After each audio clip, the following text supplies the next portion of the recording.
Warning, this show contains naughty language, adult themes, and may contain mentions of Scientology. Listener discretion is advised. The church is not affiliated with or endorses the show in any way.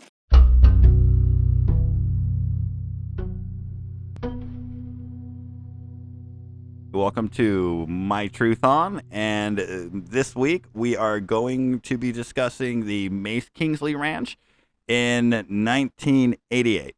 My name is Trevor W. Heasley. We have a guest named Ian, who in 1988 was 16 years old when he was going to the Mace Kingsley Ranch. Now, the Mace Kingsley Ranch is a school for wayward youth and troubled children. It was run by Scientologists. One of the top people at the school was a man named Wally Hanks. Ian, our guest, back in 1988, set up a audio recorder in a garage which doubled as a Scientology training room. What Ian got on tape was Wally Hanks allegedly beating a child named Marco. The audio is very difficult to listen to. So with that said, we are going to issue a trigger warning. If you are triggered by child abuse, by stories of child abuse, or hearing a child being abused, this is probably the one episode you want to skip. For those that stick around, we are going to be hearing from Ian, who, like I said, in 1988, recorded, allegedly, Wally Hanks beating a child named Marco. I've had a few people ask me, why do I want to do this episode? Why beat a dead horse? The incident happened in 1988. Why talk about it? Because I don't think Ian or Marco are alone. What I know is that Scientology policy never changes. They never deviate from it, and it is to never be questioned. So anything that would be happening in 1988, which was dictated by policy, would still be happening this day if following policy. The other reason I want to do it is because, so except for the 2 years that I spent in the group, I spent the next 2 years after that doing research on what they call black PR, going down that rabbit hole. And up until now, I had never actually heard this story. Another reason to do this episode and release this show is because not only are we going to hear the audio recording of Wally Hanks allegedly beating a child, but I was able to do some cleanup work on the audio, so we're going to hear it a little bit clearer. And we're also going to find out through Ian what happened before the tape was recorded, while the tape was being recorded, and what happens after the infamous tape has been released.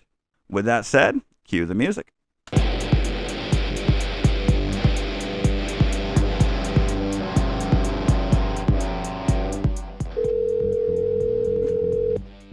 you working now? Hey Ian, can you hear us? Yeah, I can hear you. Awesome, I can hear you great. I've got a sound person with me. Let me see if we could hear her. Can you say test? Testing, 1, Okay. 2, 3. How you doing? I'm doing good. You know, I thought maybe like we'd talk about the Mace Kingsley Ranch. When you were in it, it was what? It was in Nevada? Well, she started off in L.A. They were in East L.A. and Debbie Mace and Carol Kingsley were running a school out of their house. I think at some point they actually Mace keep kids like locked up in her house in her attic. This is a group called Mace Kingsley, which is basically, is it just run by Scientologists or was it run by Scientology? No, it was run by independent people. I mean, they were working with the permission of the church. Okay, You know, it was run using like teachings from L. Ron Hubbard, and it was like, it followed the policy of the church, correct? Yeah, and if you went into the church, they would actually recommend that you send your kids there. It's one of those things. Oh, you're having trouble with your kids? Yeah, send them to Mace Kingsley. What brought you to go to Mace Kingsley? Well, actually, I had an older brother who got on drugs when he was 10. And so he ended up going there first. And he actually lived there for, I don't know, probably about a year. According to him, actually, Lisa Marie, daughter, also was Sure. there for a while. And I don't have any confirmation of that, but that's what I was told. So But this isn't like a normal school. This is like a place for like troubled kids, maybe kids who are on drugs, kids who have it kind of rough in life, maybe are not making some of the best choices. So like Scientology parents would send them here. Would like non-Scientology parents send their kids to Mace Kingsley? no, there were Okay. no non-Scientology kids there. All right, so that kind of puts things into like context a little bit more. There's a audio file. Do they know you were the one who released the audio file? Do they know? Yes. Oh yeah, they know. When you first contacted me, you tried to like give me a little bit of like credibility for yourself, or basically tried to verify who you are. And what you did is you sent me an audio file, a file that you recorded in 1988, I believe, and it was of Wally Hanks abusing a little kid named Marco. Correct? Yeah, he was actually a teenager, but yeah, he was pretty small and skinny, and he wasn't like big and strong. Okay, when you say teenage, you mean like 16, 15, or are we talking like 18, 19? I think he was close to 16. I don't know if he was 15 or 16 yet, but he was right around that age. He's basically the same age as I was. When was the last time you heard the audio? I listen to it every once in a while. I mean, I pretty much have it, memorized. I did a little bit of audio cleanup on it. I mean, would it be okay with you if I played the audio for everybody to hear, and then you can kind of comment as to what's going on or what? Because you recorded it, you were there, right? Yeah, I mean, I can tell you the whole backstory of, how it kind of Yeah, came to be. yeah. One of the things that I'm really interested in is I too have had the moment where I was like, you know what, this is bullshit. I'm gonna pull out a recorder because nobody else is gonna believe me unless I pull this out.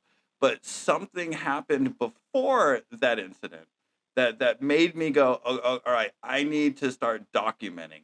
Now you made the decision to start documenting when Marco was being basically, in my opinion, tortured. What actually brought you to make the decision? Like, I need to start documenting this. Like, what happened just before that? Well, it wasn't really that kind of mindset. What it was basically Marco was also, he wasn't a really nice kid. He had actually beat me up a couple times.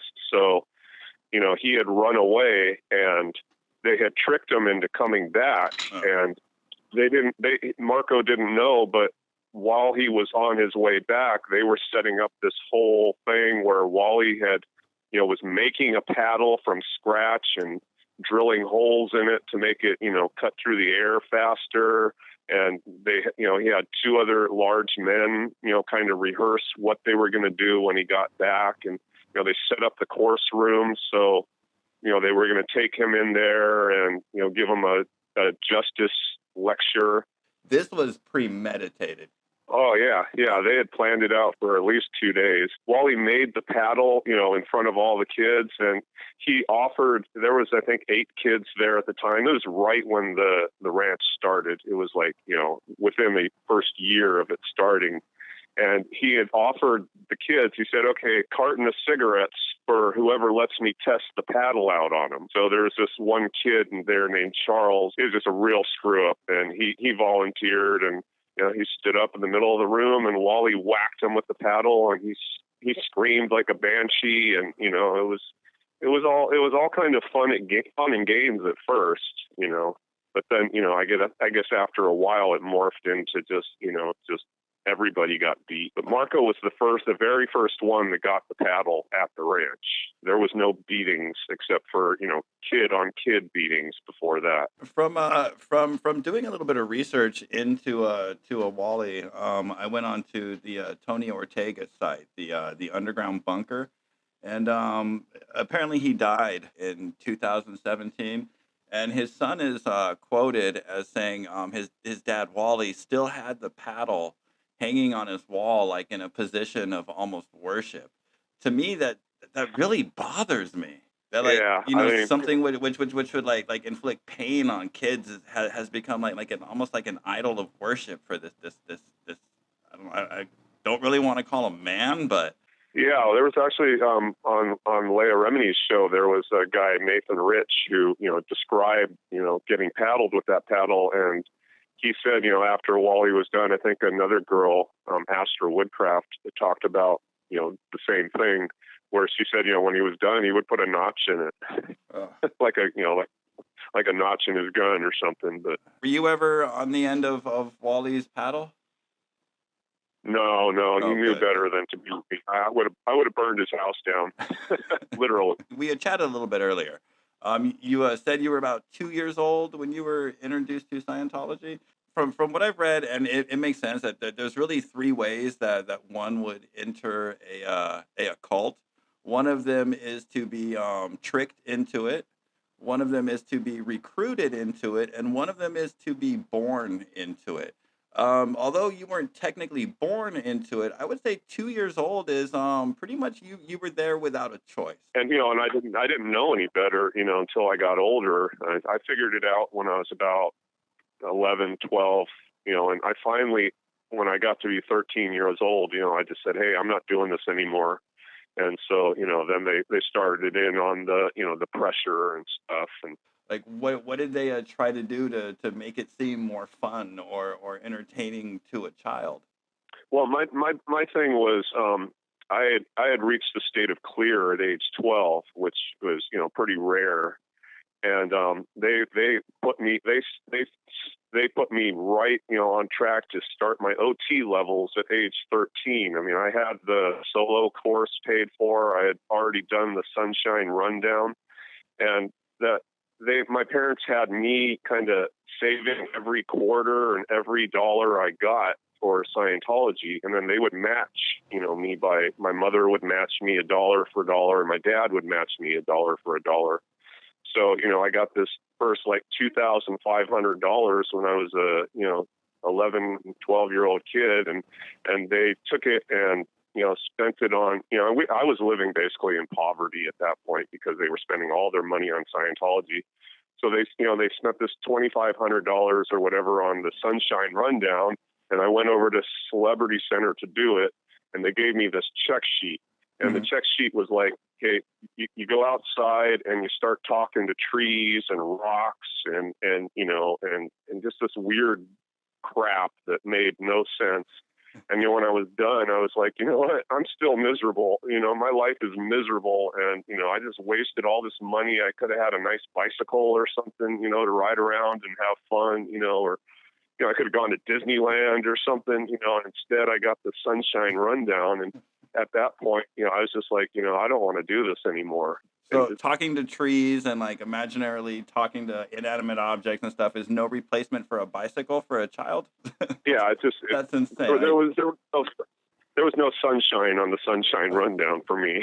You did the Sunshine Rundown, and you were still kind of not happy after that. What was the next step to try to change your mind? Well, at that point, I said, look, I'm not, I was kind of a strong-minded kid. If I didn't want to do something, I wasn't going to do it. And so, I just told him, look, I don't want to do this anymore. It's a waste of money. I'm wasting my parents' money. They should be spending it on, other stuff. And, it was just obvious to me that it was the wrong thing to do. So, I said, look, I'm not picking up the cans anymore, and they would put me in session, and I'd say, I'm not picking up the cans, and that's like the worst thing you can do to, when you're in Scientology is refuse their auditing. That's like, that's like going to church and pissing in the confessional booth or something. Yeah, automatically, like you're going to set off a lot of alarms. The moment you say it either didn't work or I'm not going to do this right now. They don't like that and at all. I had been on lines at the lower org there at Big Blue. I guess, the ones where you just go on course. And then once I reached clear, they sent me across the street to the upper org, the upper level org. I don't remember the acronyms. There's ASHO and AO. I get them kind of confused. Yeah, there's one in the middle of the street on L. Ron Hubbard. Like a big building, and then there's like a smaller building right. You're talking about Big Blue. You go down there now, and like everyone's like, "Why are you here? Why are you even looking at our building?" It's really, really creepy. Yeah, it was nothing like that in the 70s. It was just like another street in Hollywood. If I show up there, they'll probably call the cops. Nice. Right off the bat. Oh, the terrorist is here. Oh, terrorists! What have you done to terrorize them? Nothing really, but when I was protesting in the like 2009, 2010, I made a lot of phone calls to every number they had, and I'd call them up and say, well, why do you abuse children? Why do you do this? You guys are, and I just made some I didn't make any threats, but how they like to twist things around, and, Yeah. I even called like Delphi a couple times and asked them, why did you abuse me when I was a kid? Do you feel bad about that? Or, have you ever? I'm sure you have, but have you ever thought about like going to the authorities on it? I'm sure some of these assholes are still alive, right? Yeah, I've talked to law enforcement about it, and they're just they're so underfunded these days. They don't have the resources to just go investigate, the cult. They can barely, have time to do the crimes that they're assigned to, the stuff that's going on now. They don't have any resources to go back 20 years or. Well, what I'm going to do right now is I'm going to play the audio that you recorded in 1988. The gentleman that you hear on the recording, Wally Hanks, did pass away in 2017. So there's really nothing that can be done to him now except for like destroy his legacy. And from the interview that I heard that somebody did with him, he gives a shit about his legacy. Are you okay with me playing the tape? Yeah, there's actually another guy on the tape. His name was Mike. Mm-hmm.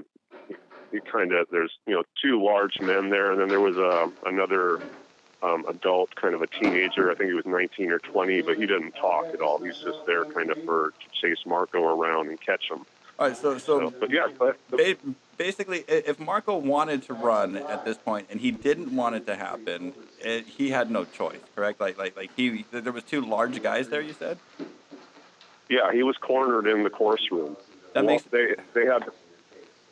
had the course room in the garage, so he was cornered in the garage. That makes it even worse. So this clip goes on for about eight minutes. Ian, if you want me to stop it at any point, just say stop.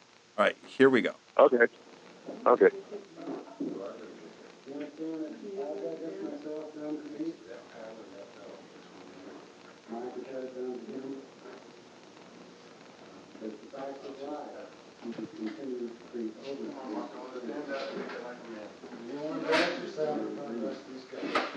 It sounds like a real scumbag. Right now, we're just kind of building up to it. Things are a little bit quiet. Yeah, they're basically chasing him around right now. Trying to get a hold of him.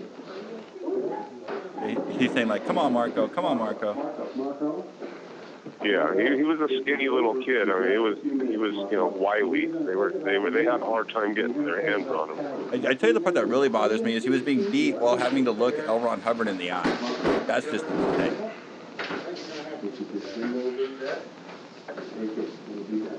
Right, he's telling him to bend over, take it, and we'll be done. Yeah, I think that was Mike who said that.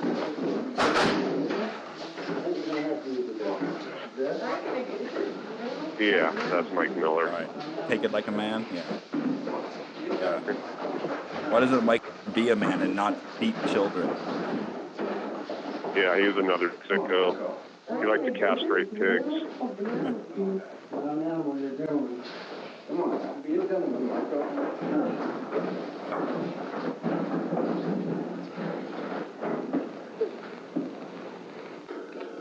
You know what Karen is?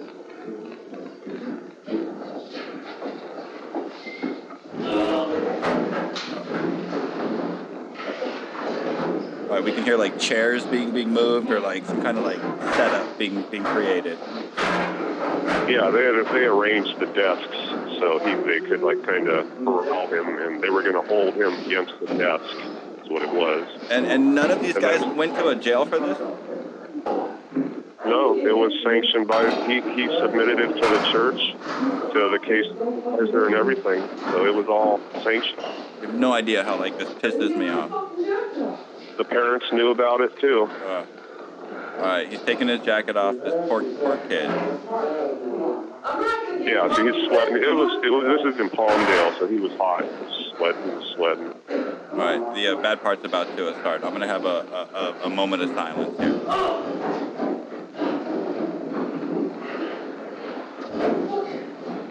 Okay, I'll just let you know you later, Eric. I'll let him do it, okay? He's not home, I'll let him do that for him. Okay, I'll let him fucking do it. If he wants to, you can give me. Stand over here. Okay, 6 foot back. 6 foot back. Stand here, we're gonna do it. No, he's gonna stand there long. Go stand there left. I'll hand him like a man.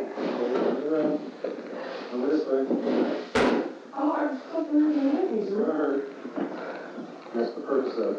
You ready? Lean forward. Lean forward. Leaning forward. I've had this myself.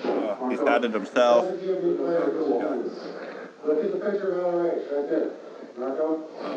Look at the picture of LRH. Marco. You know, Wally was a giant man. That belt was huge. Look at the picture of LRH. That's it. Look forward. All right. That was one. We got 5 more coming. 5 more coming. 5 more coming. Come on, Marco. Yeah, no, Marco was such a skinny little kid. He didn't really have an ass for him to hit, so Wally kept hitting him on his legs. That's what he's mad about. Can you see the policy? I'll show it to you after this is done. Right now, this is the justice action. Turn on the picture of ours.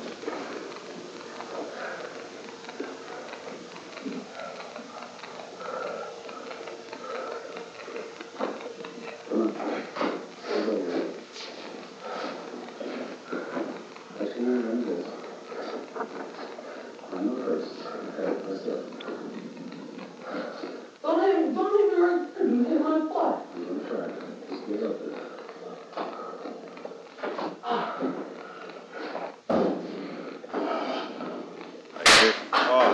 Dude, don't hit my butt, man.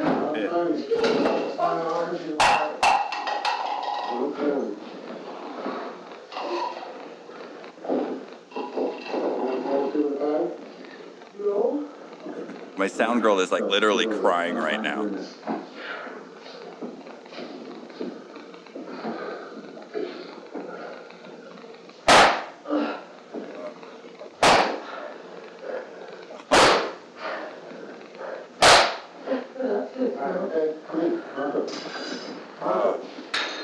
And like what's messed up is like, all right, so we just heard him take 5 more beatings.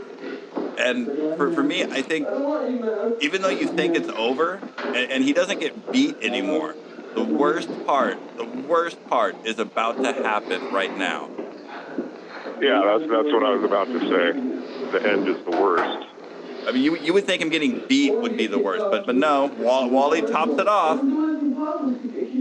Yeah, makes him shake his hand. He tries to make him sit down on his butt after he got spanked. Listen to the hatred, the absolute hatred and just evil you're about to hear when Wally loses his temper. Don't yell at me, man. I said sit down in the chair. Sit down. Sit down in the chair. Stop. Stop.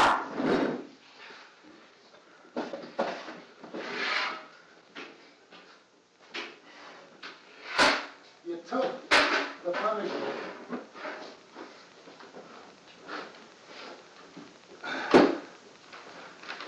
Don't threaten me with scissors, man.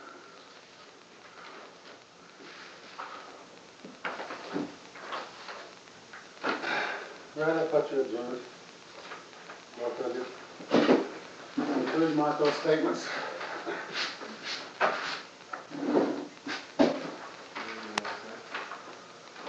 Your copy. Look it up.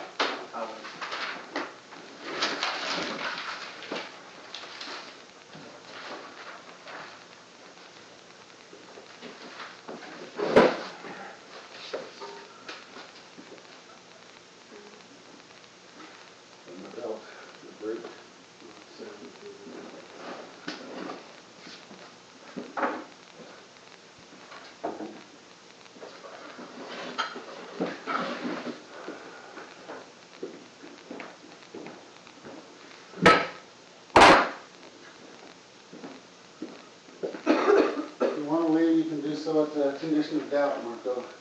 I can what? You can leave if you want to when you do doubt. I do not enjoy doing that. Please keep him here while I take a break and get my TRs back in, please. You guys hear me, Mike? Yes, thank you. All right, so I'm going to stop it there. I don't really want to hear anymore, and my sound person has walked away. Yeah, I So- get that reaction a lot. I noticed that at one point during that, Marco asked, "Is this policy?" Yeah, What- he asked, "Can I see the policy?" So while this teenager is being beat by this big guy named Wally with a thick belt, his only concern is, show me the policy. He's trying to delay the beating. He's trying to find some way to get out of it, you know. This is weird for me. I'm actually at a loss for words here. So when Wally lost his temper, and all you hear is like shuffling and things being like what sounds like thrown across the room or somebody being thrown across the room. What was going on there? I think he was throwing the tables around because they had the tables all kind of organized. So, you know, he could. I wasn't actually in the room. You know, they didn't let the kids in for the first meeting. So what I had done is I had run a wire with a microphone into the room from outside and hooked up a tape deck outside to record the whole thing. So, you know, this was like, I think I actually used Wally's own tape deck to record him. You know, you want me to tell you the whole backstory of, you know, how it kind of transpired and everything? I want to know everything. Okay, so, you know, Marco was kind of Wally's favorite. You know, I mean, he was one of the first kids there, and he was kind of like Wally's enforcer. You know, I mean, when I got there, within my mother dropped me off, and before she had even gotten back on the freeway, you know, all the kids were out in front of the house, and they're like, "Oh, new kid, hey, let's bring out the boxing gloves." And I was like, okay, you know, sounds like fun. We'll have a little boxing. You know, I had no idea that Marco was like really into boxing. So, you know, he puts on, and he was, you know, we were about the same size. So he puts on the boxing gloves, and we're just kind of, you know, I'm thinking, okay, this is like fun and games, you know. And then next thing I know, Marco's just drilling the crap out of me. I mean, he must have hit me at least 15 times, you know, just boom, boom, boom, boom, boom, boom, boom, boom, boom, you know, and, you know, he was a trained boxer, you know, down in Mexico. So I didn't know that. So, you know, after about the 10th or 15th time I got hit, you know, I pulled the gloves off and threw them on the ground, you know, because I knew that was the only way he was going to stop.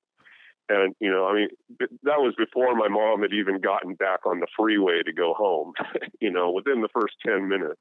So Anyway, as a child, Marco was kind of a dick. Yeah, he was very obnoxious. In your opinion, did Marco deserve the punishment that we heard on the tape?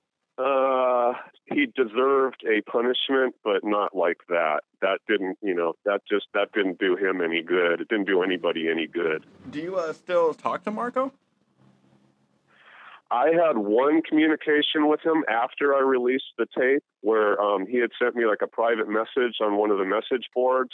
And, I was like, well, how do I even know this is you? And I got him to describe what kind of car he had. And, he knew the exact same car and the color. So I basically asked him, do you want me to take your voice off of it? And I'll just re-upload it with just Wally. And he said, no, that's okay. No big deal. He was just trying to figure out who it was that had recorded it. I said, hey, it's me, Ian. Remember me? And so, but, he had beat the shit out of me a couple times while I was there. So, I didn't really feel that sorry for him. Let me get back to the backstory on the recording. So I guess when Marco turned 16, since he was Wally's favorite, he got his driver's license right away. Wally took him right to the car dealership and bought him a little Nissan hatchback, and he had like rules associated with it, like he couldn't go to Los Angeles at night, and he had to, be back by a certain time. At one point, Wally took us all down to Mexico, down to Tijuana, and that's where Marco's parents lived. We stayed at Marco's parents' house, and they had a pretty nice little house in TJ. Marco, I guess we came back to Palmdale, and then we went back to TJ again, just me and Marco in his little car. And we just started partying when we got down there, and we was just drinking and drinking and drinking. And, we ended up getting arrested in Tijuana. Usually when you're in Tijuana and you're drinking, you don't get arrested. Was there anything else going on? Like when you say party, like I'm not really thinking drinking. What else was going on in Tijuana? No, they were Marco and his group of friends would drive around Tijuana with, a couple cases of Corona in the car and look for fights. That's what they did for fun. And they would go down to an area called the Revolution, where they would look for blacks. They would look for black people to go beat up. So, Marco wasn't really a good person. I mean, we actually went down to Rosarita Beach at one point, and they found a bunch of Mexicans who were from California, and they didn't like Mexicans from California because they weren't real Mexicans to them. So they started this big brawl on the beach. I mean, it was insane. And after when the brawl started, like the police showed up with their AK-47s, and it was just totally crazy. But at one point we were driving down the road, and I guess a traffic cop saw me drinking a beer. So, a few blocks later we got pulled over, and they made us follow them to the police station. And luckily one of the kids we were with, his uncle was a cop, so nobody actually got arrested. They just we had to give them all our money, basically. It cost like $100 or something to buy our way out of it. But then Marco wanted to get rid of me while we were down there. So he was like, I'm get out of, he was like, we're in the middle of Tijuana, I'm drunk. And he's like, get out of my car. I go, get out of my car. I'm like, no, man, I'm not getting out of your car. You take me back to San Diego and you drop me off at the bus station, I'm not getting out of your car in Tijuana. You're going to get me killed. One of his friends had already gotten robbed trying to buy some pot. And we found him on the side of the road, and they stole his boots and his jacket and all his money, stuck a knife to his neck. And it was like, I'm not getting out of the car in Tijuana. You're crazy. So Marco drove me back to San Diego and dumped me off at the bus station. I'm a 16-year-old kid. I didn't, anyways, Marco went back to Mexico to party with his friends. And so at some point, Wally had convinced him to come back and everything would be okay. And, you're not in trouble. And meanwhile, Wally's, plotting this whole, what he called a justice action. So, he was like, had it all prepared with the parents and the church and everything. This was, officially sanctioned by the church. They knew about it before it happened. They had what's called a case supervisor, Yes. And I think Debbie Mace was actually the case supervisor. So if there was somebody who would have actually have given the green light on this action, her name was Debbie Mace? Yeah, exactly. She was running the whole she was in charge. It was her ranch. This guy, Wally Hanks, was kind of the enforcer? Well, he was running it at his house, but, he was if Debbie Mace said, this kid is coming out, then that kid came out. If Debbie Mace said, do this, he did that. She was, a higher level Scientologist than he was. So they tricked Marco into coming back, and, he had no idea what was waiting for him. And he shows up, I think it was in the evening he got back, and, they took him right into the course room, and, and since I had already had the microphone and everything set up, and so I went outside and started the recorder, and and Wally spent about an hour just lecturing him on L. Ron Hubbard's policies and all his sins that he did, his out ethics that he did, and his overts and his withholds, and and I had all this recorded. They had a lot of personal stuff about Marco. That's kind of why I took it off the internet. There are ways to protect people or take names off of things with still getting the message across. One of the reasons why I think that would be kind of important is if enough people would do stuff like that, we could kind of like start putting two and two together and start comparing like similarities and stories and finding patterns. And once we start finding patterns, we can really figure out what these groups are up to, how they operate, and what to basically look for in groups that we maybe have not identified yet as a cult. No one's going to be like, I really want to like kind of embarrass myself and tell my story and be honest. Like nobody really wants to do that. But to me, it's very important that we start recording these stories. You sharing what's happened so far, I think to somebody is going to be a really powerful. One of the topics I would like to bring up tonight, and you had mentioned this in your preliminary email to me, is that you had to go through what they call child hatting routines. You had warned me that maybe talking about that would be a bad idea because it could trigger PTSD. And if you don't want to talk about it, like I am absolutely fine with that. But if you don't want to talk about your experience with these, can you maybe explain like what a child hatting routine is? Yeah, I can talk about. I mean, if I start choking up, I'll stop. I think somebody else out there might be having the same issues with these routines or procedures that children are put through. Yeah. Okay. So when I first got started doing Scientology in LA, my what they call an FSM, the field service manager or whatever, was actually a woman named Devonna Lewis. I don't know if you've heard of her. Devonna and Michael Lewis, they're kind of bigwigs in Scientology. I don't. Yeah, well, her son was Johnny Lewis. He was a Hollywood actor. He was in that show, Sons of Anarchy. He was he played the character called Half Sack.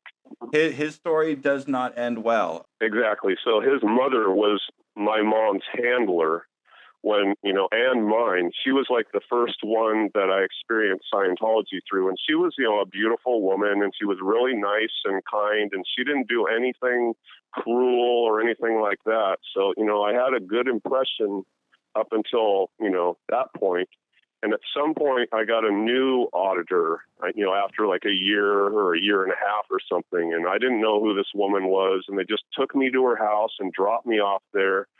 And she says, okay, so we're going to start doing these, I guess they call them CCHs, whatever, the training routine. So she starts, taking me around her house, and she says, okay, touch that table.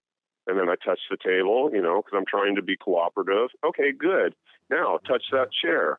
And, and I'm like 6 years old. So, I'm like, okay, I'll touch the chair, And so she did that for, probably less than an hour before I said, I don't want to touch your stuff anymore. I want to stop. And of course, that's not allowed. So, she grabs me and drags me over to the whatever she wants me to touch and forces me to touch it, and then says, thank you. Now touch that wall. No, I'm not going to. Okay, grabs me, drags me over the wall, forces me to touch the wall. Thank you. Now touch that sink. And she did this for the first day was hours and hours of it. I mean, she was probably getting off on it, but it was like for a 6-year-old kid, I mean, they were trying to break me. That's exactly what they were trying to do, is trying to, break my free will. When I went to the Scientology Sunday services, I had a little daughter at the time, and they explained to me that a kid, it's an adult trapped in a little body.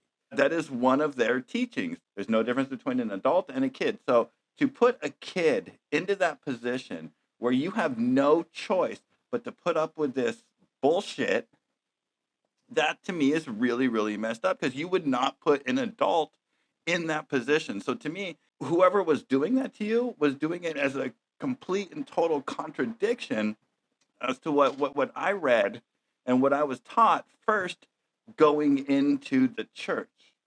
But as you go further into the church, things kind of change. So it's really hard to know what Scientologists really, really, truly believe, because there's so many lies.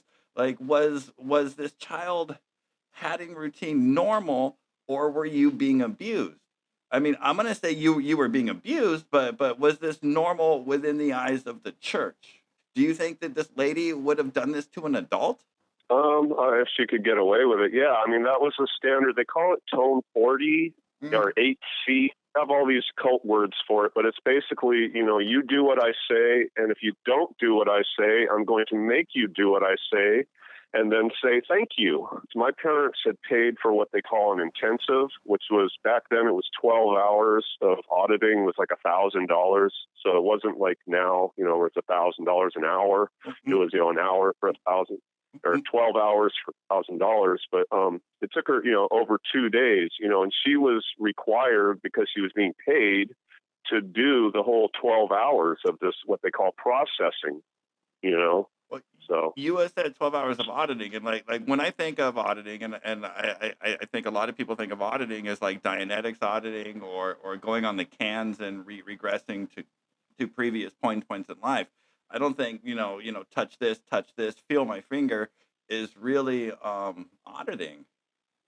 Well, it's mind control, but yeah, the whole, plus in Scientology, they use the feel my finger thing to groom the kids to allow adults to touch them all over their body. Do you really? They go. You think that's what it is? Really?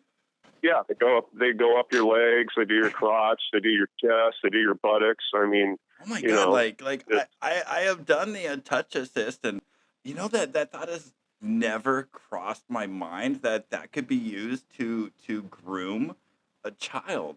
Yeah, I mean, they're taught, if you're not feeling good, you get a touch assist to feel better, and an adult Holy Scientologist is going to touch your legs, going to touch your chest, going to, all over your body, and it's just, yeah, it's sick. And, it makes sense, because Hubbard surrounded himself when he was, with the messenger service, which were all young kids.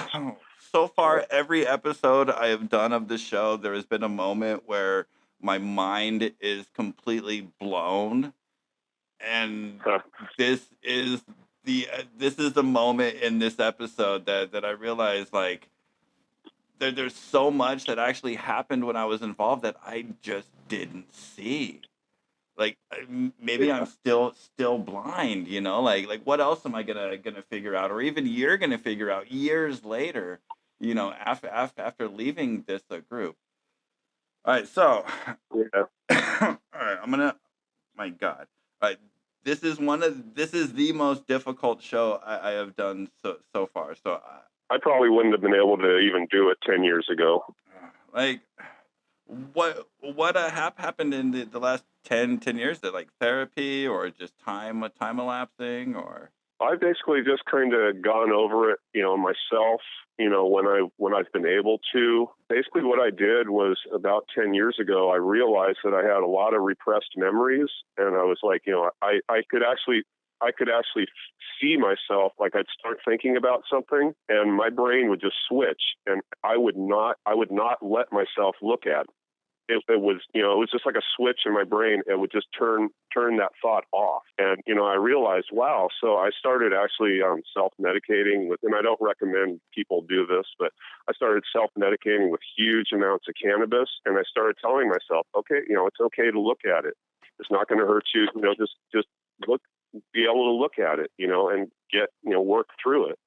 So, I kind of spent about 3 or 4 years, and, I had, a lot of, symptoms and insomnia and, depression and everything while I was going through that, and I can see how people would maybe, have a breakdown when they were trying to confront that. I basically spent about 3 or 4 years just confronting everything. And, when I was able to, I would medicate myself and go over it and kind of just, accept it. It happened, it's over with, move on. I think like a lot of people, and like I'm not really a statistics guy because I just kind of I got burnt out on stats. But one of the interesting things that I read, and I really have no idea who the source was anymore, but was like one of the statistics is 80% of the people who leave a cult turn to drugs or alcohol. So I mean, I did for a little bit, but until I read these statistics, and then I didn't want to be a statistic. But I mean, so you went down the road on like smoking just weed, or was there anything else? No, I don't like alcohol. I never liked hard drugs. It's just, just cannabis was kind of my crutch, I guess you could call it. Do you smoke now? A little bit, not every day. I mean, there's really nothing wrong with it. I mean, it is legal. I mean, you're in California, right? I'm in Oregon, so it's even more legal. Nice. Yeah, they actually decriminalized meth and heroin and LSD up here too. I probably shouldn't say that. Are you kidding me? Like you meth? No, methamphetamine is decriminalized in Oregon. Yeah, if you have under 2 grams of meth in your pocket, the cop can give you a citation, like a traffic ticket, or he gives you the option to get some counseling. That blows my mind. Like growing up, like I remember crystal meth was one of those things you were warned about. Like if you have an empty bag of crystal meth, but there was just like a little bit of powder, it was an insta felony. Twice in one episode, my head has exploded. My mind is blown. Yeah, well, it's funny because all the amounts they decriminalize are just kind of exactly the amount that it takes to kill somebody. I mean, you can have like 80 hits of LSD up here and you won't go to jail. Mushrooms, ecstasy, it's all decriminalized now. How is that like affected the day to day, like for the person who's not a drug user? Do you think that's made them feel safer? Like, hey, no one's gonna rob me because drugs are going down in price because the risk is lower, or are you more like, wow, that there's way more tweakers and LSD heads out here? Yeah, and they're being really open about it now. But no, crime, they just passed it at the beginning of this year. But crime has skyrocketed. It's obvious that it's going to be a disaster. It already is. But these guys, and that's the thing people used to tell me. When I knew the people on drugs was, I take a break every once in a while when I go to jail for a month or two. I mean, that's what saves them from just totally hitting rock bottom as they go to jail. Okay, I'm sober now and. But that's gone. Mace Kingsley Ranch. You recorded that audio in 1988. Yeah, I held on to that tape somehow for 25, 30 years. I somehow kept that audio cassette, and I mean, I think they knew I actually had it because another kid was involved in making the tape with me, and eventually. If he was still in Scientology, he would have had to confess that in his confessional, What made you say, okay, now is the time to hit the internet with this new piece of information? Well, when I first got on the internet back in 1999, I guess, I was just going on there to basically download music from Napster. When I was downloading a song, I was waiting for it to download because it was really slow back then. And I just, I opened another window and said, hey, let's Google Scientology, and I started seeing all this stuff. And I was actually using my OT7 mother's computer, and she is totally dedicated. I mean, hardcore, they can do no wrong. So I was using her computer to do this research on, and I knew, instantly, I can't talk to her about it. I can't tell her any of this stuff. I can't say anything bad because it'll destroy. What happens when you try? I just left it alone for till about 2009. What happened is my brother had moved up here and he got into all this dysfunctional stuff with us. And anyways, I basically decided, my relationship with my mother is already destroyed. So, now I can do it. There's nothing to lose. So, I think it was like just before Christmas, I was like thinking, okay, I'll do this as a Christmas present to the church. Nice. And, I tried to upload it anonymously. I did at first. Nobody knew who I was. And there was a couple websites that were talking about it. One was ex-Scientology Kids. The other one was Why We Protest. Okay. And, and they were going nuts over it, and they're like, is this real? Who is this? When? They wanted to know all this stuff. And I was like sitting there, and I couldn't really respond because I wanted to remain anonymous. And you're not looking to remain anonymous anymore. No. I mean, I kind of, I don't really need my last name put out on the internet. I mean, there's a lot of crazy people out there. Fair enough. People in the movement know who I am because, I've been using my real name on the internet for years. So anyways, I was saying I decided my relationship with my mother was destroyed, and so I released the tape, and then I decided, okay, well now that I've done this and everything, and I went and I actually started trying to talk to my mom about the stuff. I'm like, Mom, look at all these people that are dead now. They all they died under weird circumstances, and I'd come in and I'd tell her, like, there was this guy Rex Fowler. That's REXFOWLER that she used to work with as a computer programmer. And he went off and started his own software company, and he was a top level Scientologist. And you can Google his name. It's a crazy story. He had a bunch of computer programmers working for him, and he was scamming them saying, okay, you got stock in the company. That's your pay. And he had a non-Scientologist working for him who came to him one day and said, hey, I want my money. And, he's like, oh, yeah, okay, come to my office tomorrow morning and I'll give you your money. And the guy came to his office and Rex Fowler pulled out a .45 and shot him in the head. and then he put the gun in his own throat and tried to shoot himself in the head, but he missed. And he just shot himself through the mouth and the nose. And then he wandered outside to the police officers all bloody and tried to kind of paint this picture where, that guy shot me in there. Anyways, he's in prison for life now. It's another, but that was, one of my mom's friends, and I went in there. I'm like, hey, Mom, you used to work with this guy. Look what he did. And he's a Scientologist, he's supposed to be ethical. And, this one after another, all these, Johnny Lewis, when he died, I went and told her, hey, do you remember Johnny Lewis? Oh, yeah, I held him when he was a baby. Well, look what he did, and then there was, there's this long list of people she knows that have, died under bizarre or just horrible circumstances. And I'm trying to say, Mom, look, these people are bad. And, she just wouldn't hear it. And she ended up getting a restraining, we owned a house together. She ended up going to the court and getting a restraining order on me saying I was mentally abusing her and, got me thrown out on the street. I had no money, nowhere to go, and luckily I was part of a church and they kind of took me in, but, I ended up just signing my half of the house over to her and saying, I'm done with this. I don't want to have anything to do with it anymore, and it's kind of funny because now she's actually watching Leah Remini's show and, she's like, oh yeah, David Miscavige is bad, but she doesn't really get it that Hubbard was the catalyst for all of this. From what I've witnessed, the ex-Scientologists, like categories are the ones who, are like, this is all bad, this is all harmful, or they're the ones that are like, well, it was good in the beginning when Hubbard was doing it, and it turned to shit when Miscavige took over.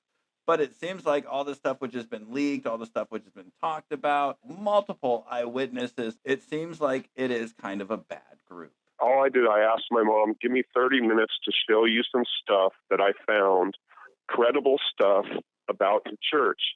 And she would not hear a word of it. It was just like completely shut down, no, you're wrong, you're evil. And then she started actually contacting the church and, and say, hey, my son is this, part of this anonymous group, and he's a terrorist, and he might blow up the church or something, and well, really when you say the word anonymous, meaning a group, it's a pejorative that usually has like a bad meaning. The media or the powers that be or Scientology has painted anonymous in a negative light that a lot of people or the general public is going to look at and say that's a kind of like a weird group that like we can kind of categorize as terrorists. But if you take the time and really look into the group Anonymous, from what I've seen, they stick up for the little guy who is being bullied, kind of almost like a good group, to be honest with you. Yeah, it's just some of their tactics that they use are illegal. So that's where they get kind of in the bad light. Well, I mean, what a Robin Hood did was technically illegal. Yeah, well. Getting back to the video, I don't want to become a target of Anonymous. The moral is Anonymous good. Getting back to it, you released the audio tape. Yeah, so next thing I know, I'm homeless, and I can't talk to my mother because there's a court order, that I'm restrained for a year, and yeah, it was a big mess. It was a big mess. What was the reaction from the church itself? I'm sure there was a reaction.